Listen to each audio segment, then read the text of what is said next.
आओ जीना सीखें। कहानी अनब्रेकेबल 7।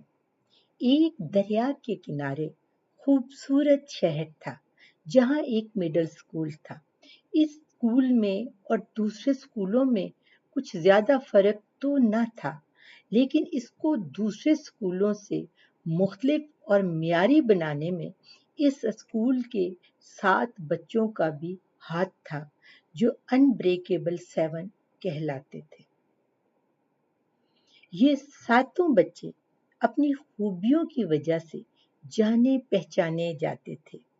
जुनैरा को अपनी राय के हक में दलाइल देने आते थे। वो दूसरों को नाराज किए बगैर कायल कर सकती थी। रहाब जल्द दूसरों की खूबियों को पहचान लेती थी। फातिमा अनथक मेहनत करना जानती थी। अहमद का नॉलेज काफी ज्यादा था, जिसकी वजह से वो मसाइल को आसानी से हल कर सकता था।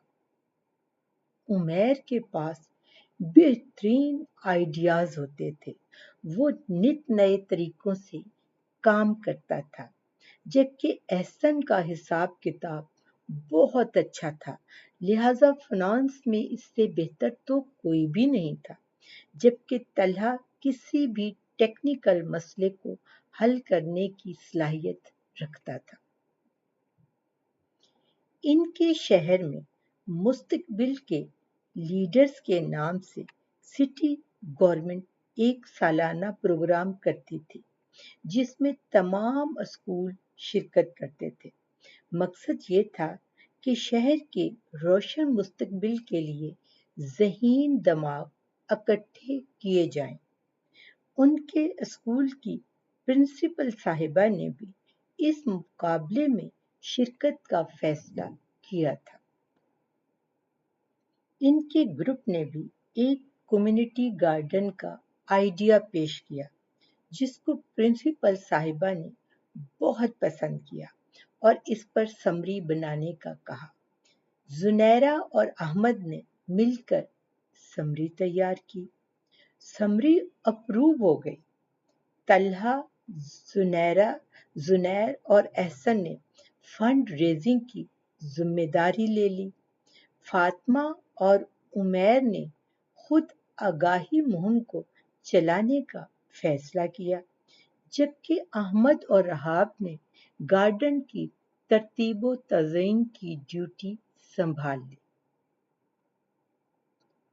तलहा, जुनैरा और अहमद कम्युनिटी के हर डोर तक पहुंचे और फंड रेजिंग की। फातिमा और उमैर लोगों में गार्डन की जरूरत से शहरियों को आगाह करने में कामयाब रहे। रहाब और अहमद ने गार्डन में जिस तरतीब से पौधों की और दरख्तों की जगह मुंतखब की, इस पर तो बड़े बड़े फार्मर हैरान थे।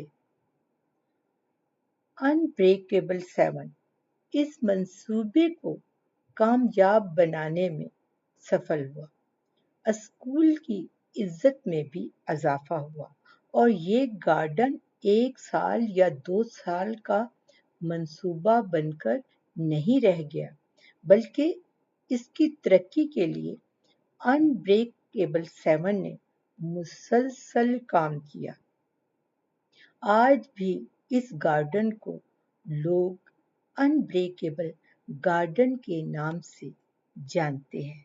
बच्चों, आपको कहानी कैसी लगी? क्या कभी आपने भी अपनी सोसाइटी के लिए, अपने माशरे के लिए, अपने इर्द गिर्द के लोगों के लिए कभी कोई आइडिया सोचा है? और क्या कभी किसी आइडिया पर अमल भी किया है?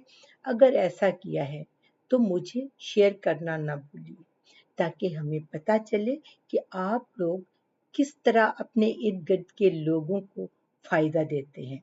अगर आपने मंसूबे पे अमल नहीं किया, लेकिन आपके पास कोई बहुत अच्छा आइडिया मौजूद है, तो प्लीज उसे शेयर करना मत भूलिए। इंशाल्लाह ताला अगले बुध को फिर मिलेंगे एक नई कहानी के साथ।